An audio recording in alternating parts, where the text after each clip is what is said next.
Hi guys, welcome back. The topic we're studying is meningitis. I will initially talk about bacterial meningitis, which would be having a turbid CSF with neutrophils, and we'll be discussing etiology based data here. So I'm going to describe why a newborn baby would be developing a neonatal meningitis and which is the organism responsible.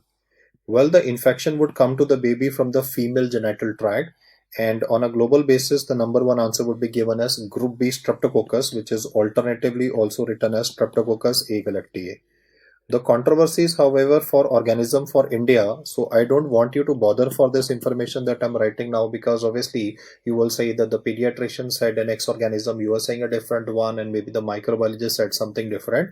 Well, the studies in India are mainly focused or limited to only few hospitals, and most of the consensus studies in India have been regarding Klebsiella, then about Acinetobacter, and subsequently about E. coli. And I know the controversy that you will say that in some subjects we have been taught about E. coli also, but it really does not matter, because what they ask you is usually the global basis.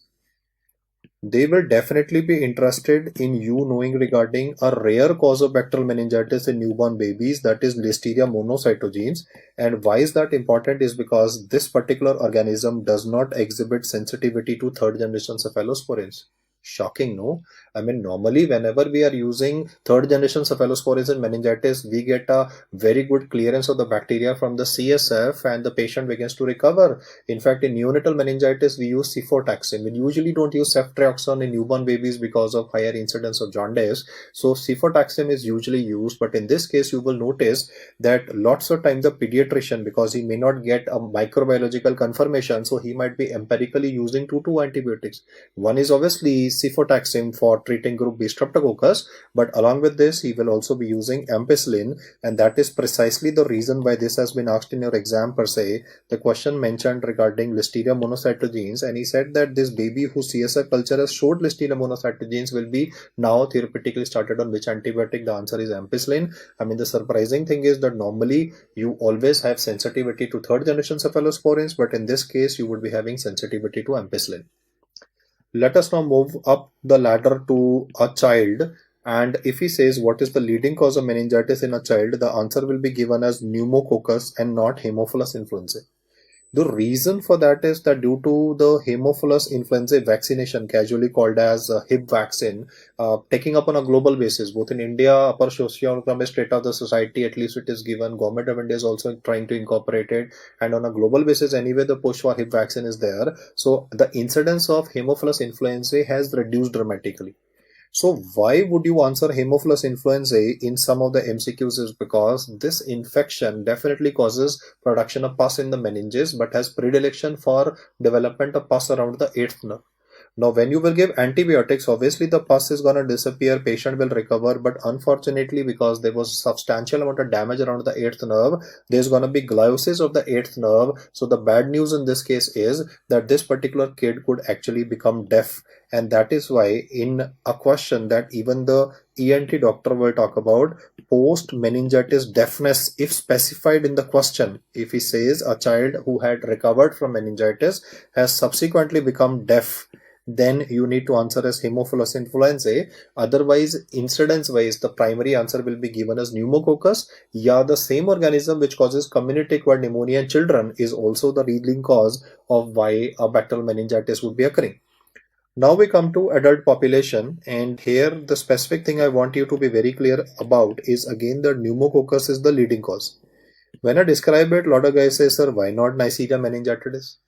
Because when you talk about pneumococcus per se, it is written that it is the leading cause of sporadic meningitis. Whereas in the winter months in our country, you see, winter in India is only gonna be few days of December and then January, and then it's back to spring and summers once again. So, I mean, winters are very short duration in India. That is where we read about Neisseria meningitidis. We read about epidemics of Neisseria meningitidis on an annual basis, primarily related to overcrowding. You see, Neisseria meningitidis per se is reported in the media in the winter months. There's gonna be epidemic, especially with situations like urban slum. There's gonna be 5 members living in a shanty in a small house, and all of them have developed meningitis. So when he talks about, let me say, our entire floor of the hostel had to be vacated because everybody living on that floor of the hostel suffered from meningitis. Or he talks about military barracks. that barracks had to be vacated because the military recruits simultaneously developed meningitis. Or like I talked about, low socioeconomic state of the society, people coming from urban slum from the same family or extended family, that is when you have to think in terms of Neisseria meningitidis. Now my point is, guys, that when it comes to the epidemics of meningitis per se, you see the cases are gonna be admitted for only few months per year. But when it comes to pneumococcus, it's gonna be like one case today, zero case tomorrow, maybe three cases tomorrow. All around the year admission is mainly with pneumococcus, whereas only for a few months of a year is Neisseria meningitidis. So when we look at the numbers, you will notice the pneumococcus is relatively the more common cause as compared to Neisseria meningitidis. Yes, pneumococcus is answer to 4 MCQs at the moment: pediatric pneumonia, adult pneumonia, that is community acquired, pediatric meningitis, and even adult bacterial meningitis is caused by pneumococcus. The problem why Neisseria meningitidis is asked more often is primarily because of the route of the spread. It will be easily able to spread via droplets. So even the doctor who's taking care of this person is vulnerable.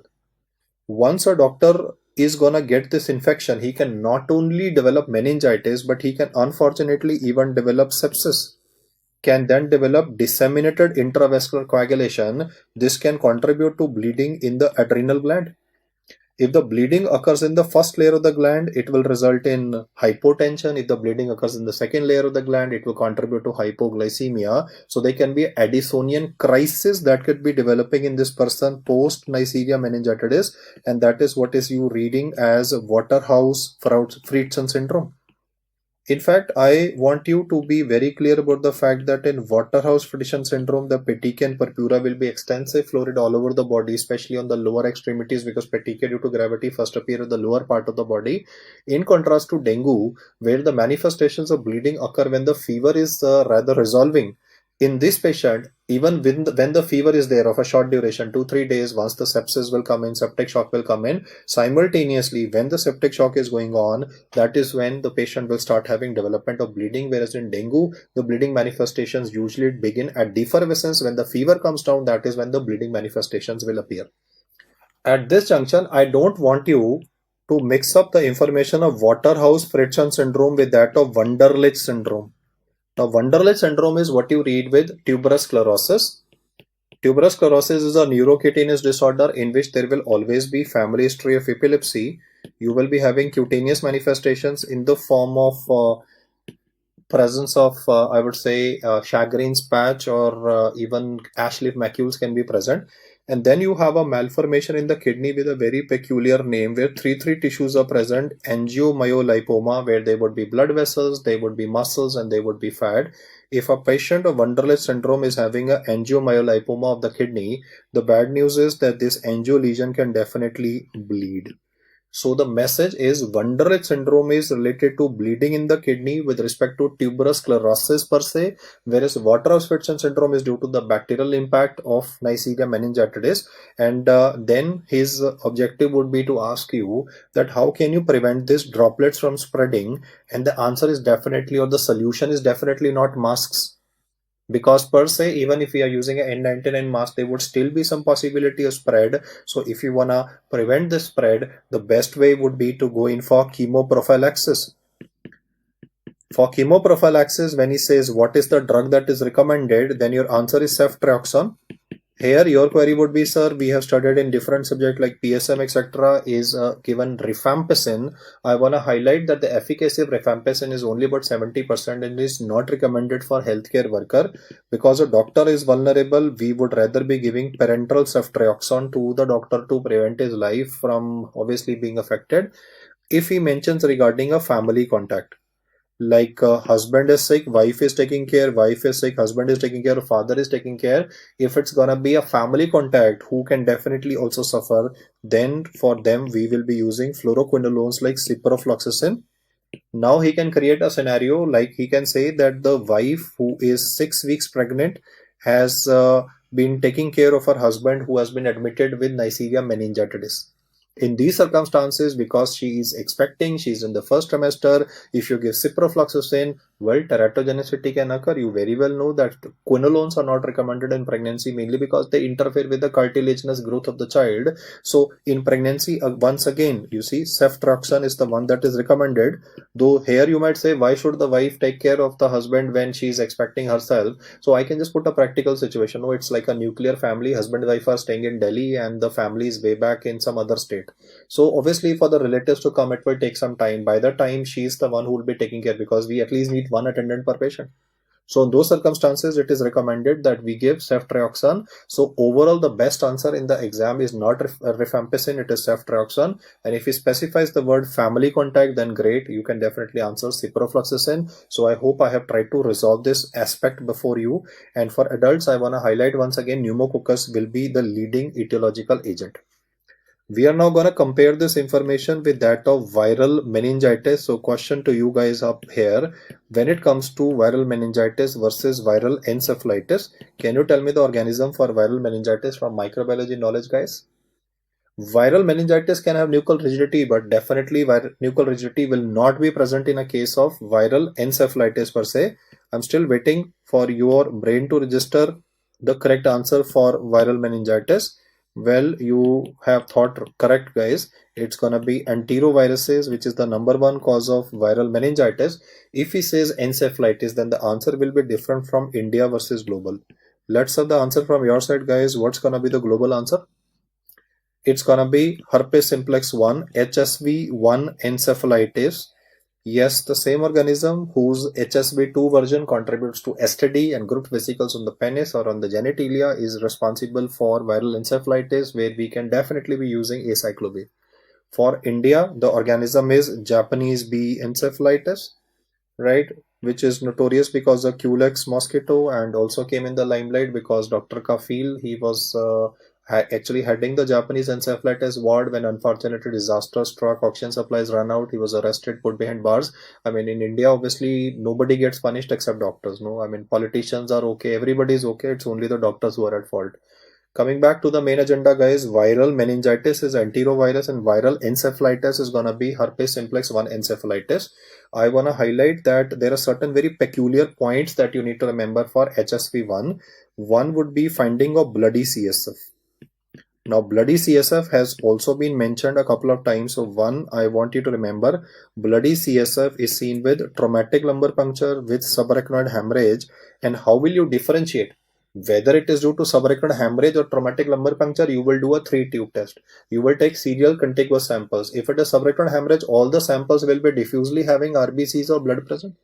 But if it is due to trauma, because the clot will start developing, so usually by the second or the third tube, the redness or the RBCs in the sample will begin to disappear.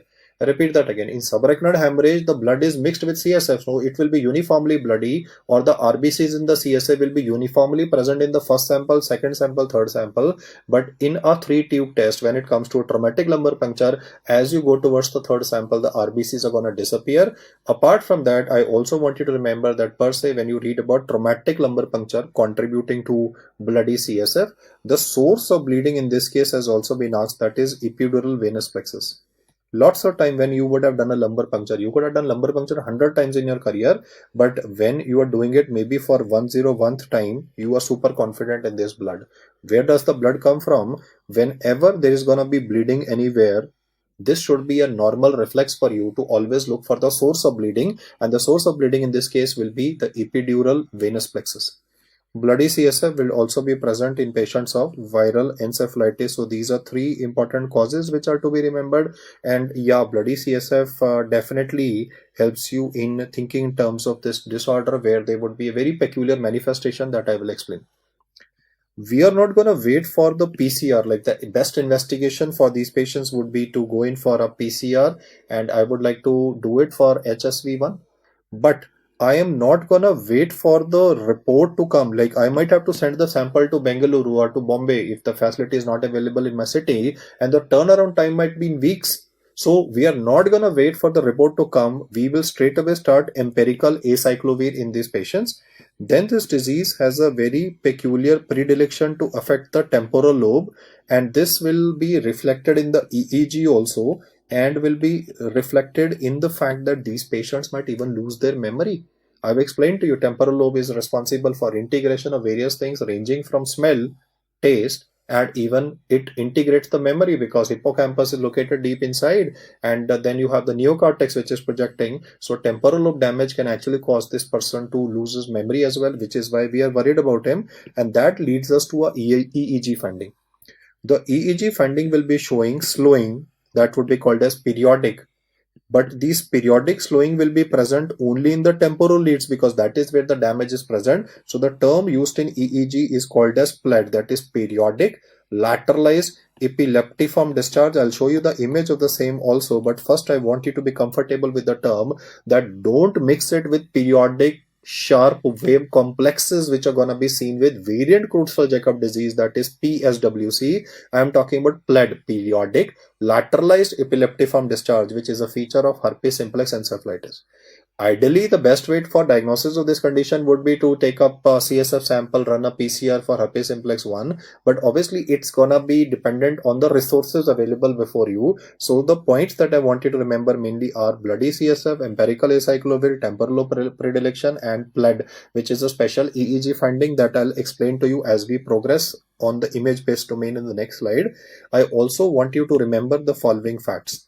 Most cases of herpes simplex encephalitis or per se encephalitis might be presenting as an acute psychotic state before you. The history might be only of one day. You see, traditionally in bacterial meningitis, the history is of few days, but here it will be usually shorter duration. Like he might just mention history of this person having high grade fever for past one day. And now he is behaving in a very aggressive fashion, like he is using abusive words. There is violent behavior on the part of the patient. There is aggressive streak on the part of the patient, to the level that he might even behave like a frankly psychotic patient. Now, what I mean by frankly psychotic patient would be a person who's literally hitting his family members. He was a very docile person, but post fever, he's very violent. He's trying to scratch at them, hurt them deliberately. He's making attempts to do that. So the family members are very distressed by that. Along with this, when you are asking him, why are you behaving like this? Maybe you raised your voice a bit, right, to intimidate the patient. No effect, he's totally mum. There would be aphasia, there would be apraxia because there's definitely cortical damage in encephalitis. And then a very peculiar manifestation is dysregulation of the hypothalamic pituitary axis. You see, one of the important functions of the hypothalamic pituitary axis is temperature regulation. Now this patient could be having a hyperthermia. There would be fever that could be spiking up to 107, 108 degree Fahrenheit, and then HPA axis insufficiency can also trigger diabetes insipidus or syndrome of inappropriate ADH secretion. Obviously not both, one of them, but I want to say at this junction that when you read about the literature of SIADH usually results in development of euvolemic hyponatremia, and that hyponatremia can again contribute to development of seizures in a patient. I also want you to remember that when I've discussed the topic of SIADH, when you go through the kidney section where I've talked about SIADH, diabetes insipidus, psychogenic polydipsia, there in SIADH etiology, I have talked about the viral infection coming up again. I have highlighted CNS infections are one of the important causes of SIADH. I repeat that again. You can go to the SIADH section, guys. I've highlighted CNS infections. It could be encephalitis, it could be brain abscess, but the point is CNS infections can actually manifest as syndrome of inappropriate ADH secretion, primarily because of a hypothalamic pituitary axis insufficiency that would be developing in the patient. And well, before we discuss the EEG findings of this guy, I just want you to remember this term, which is usually written in short, PLED. In the exam, he writes PSWC, periodic sharp wave complexes, that is variant Creutzfeldt-Jakob disease, PLED, periodic lateralized is temporal lobe, which is damaged. So therefore, the slowing in the EEG will be seen primarily in the lateral lobes of the brain. So whenever you are having a short duration illness like this, the one that I've highlighted at the moment, first thought process of yours from an Indian exam when fever is only for 1 or 2 days can be cerebral malaria. Agreed. But if you are not thinking in terms of cerebral malaria, then the next thing that should definitely be on your mind is encephalitis. So these are two differentials which are always to be remembered for a febrile state followed by altered sensorium developing in a patient. Please remember the fact that altered sensorium may not be present in a meningitis case.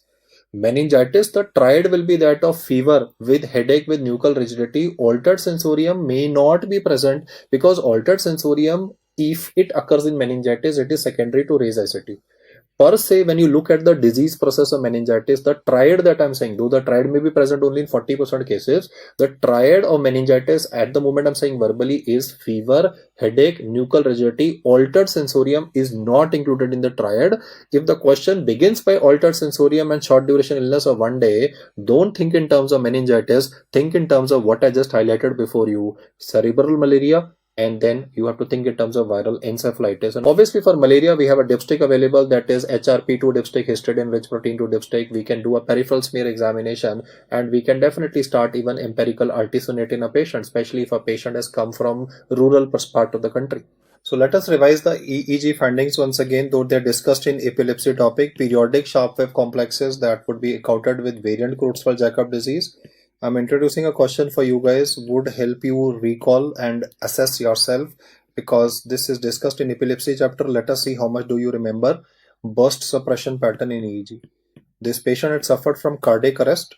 You had started CPR within the first 4 minutes and a successful CPR was given, and following a successful CPR, the EEG of the patient is showing a burst suppression pattern.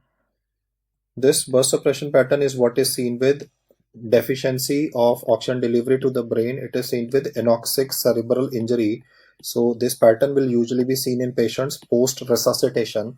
And then, as I've highlighted a couple of times, PLED, periodic lateralized epileptiform discharge. This is a feature that is suggestive of herpes simplex 1 encephalitis. In fact, in the EEG discharge that is currently on the monitor on the slide before you, I want to highlight that it's mainly the temporal leads where this discharge is present. So that's why I was saying the word lateralized, because temporal lobes are on the side. The best way for confirmation of this medical condition that I've explained to you, I'll just put a fifth point here. The investigation of choice for encephalitis is PCR HSV, but as I highlighted, do not wait for the report to come and then initial treatment. Empirical acyclovir can also be started. I'll give you some more scenarios which are to be remembered before we go forward. Since I was talking about herpes per se, if I give you a question that mentions grouped vesicles which are present either on the vulva of a sex worker or on the glans penis of the client who visited the sex worker, then grouped vesicles on glans penis is a feature of herpes simplex, that is HSV2. You are very well aware HSV1, one number is written first, so on the top that is CNS involvement, HSV2 will involve the genitals. But if you read about similarly written question in which the grouped vesicles are present in a dermatomal distribution, I highlight the fact in dermatomal distribution, then the answer for the question will definitely change. Then it is going to be reactivation of chickenpox, that is herpes zoster. Another scenario that you must remember is pure CNS, where I'm describing a 18-year-old guy. Let me say he works in the city, but on the weekend he went back to his village. Now it had rained recently, so he was swimming in the village pond. This guy, 18-year-old, went back to his village, maybe to his grandparents on a holiday. He's swimming in the village pond. He's swimming in stagnant water. What he can get is something that is very shocking, that is brain-eating amoeba. This guy, when he came back after 1 or 2 days, he started having high-grade fever. He had the traditional features of frontal headache with projectile forceful vomiting. Along with that, he also developed nuchal rigidity, and well, you as a doctor was wondering what is going on. When you did a lumbar puncture of this guy after giving mannitol and controlling the raised ICP, the CSF of this patient was showing presence of trophozoites in the CSF. Yes guys, I'm talking about that brain eating amoeba, right? So your diagnosis in this case would be answered as Naegleria fowleri and acanthamoeba. Obviously, when I talk about the CNS domain, I first need to talk in terms of Naegleria fowleri, or it could be acanthamoeba also written. Depending on, I mean, if both are given, then first answer is Naegleria fowleri, obviously. Do remember the fact that when it comes to fungal meningitis given to you, then it is always going to be answered as Cryptococcus neoformans, for which we shall be using India Ink preparation. There's a separate discussion just inferior to these, where I have mentioned regarding immunocompromised patients, especially AIDS positive patients ending up with fungal meningitis. But since I spoke about bacterial meningitis, then about viral meningitis, and now I'm speaking about fungal meningitis, so it is important that I just jot down the name here before you. Either he can write the word Cryptococcus neoformans. I repeat that. Either it will be written Cryptococcus neoformans or it will be written Cryptococcus gattii. Well, India Ink is one of the methods that by which you can identify it, but that's not a foolproof method. So the best way would be to go in for cryptococcal reactive antigen in the CSF. I mean, if he says what is the best way for diagnosing cryptococcal meningitis in suppose a AIDS positive truck driver, then the best test that you will answer in the MCQ for this would be given by you as a CSF ELISA. Please remember, I spoke about CSF immunoblot for neurocysticercosis antigen, and now I'm not talking about immunoblot, I'm talking about CSF ELISA per se for cryptococcal CRAG, that is cryptococcal antigen to be detected. The treatment of Cryptococcus neoformans would be liposomal amphotericin B. Along with this, we shall also be using 5-flucytosine. Please remember, primary answer is not fluconazole. You will first give 2-week treatment of liposomal amphotericin B to this patient with 5-flucytosine, and then subsequently fluconazole is given to these patients for a 6 weeks duration. Please remember this fact, liposomal amphotericin B is the initial treatment. The drug of choice for this condition is liposomal amphotericin B and not to be answered as fluconazole. So these are some organism based or I would say etiology based informations that you should be familiar for this topic.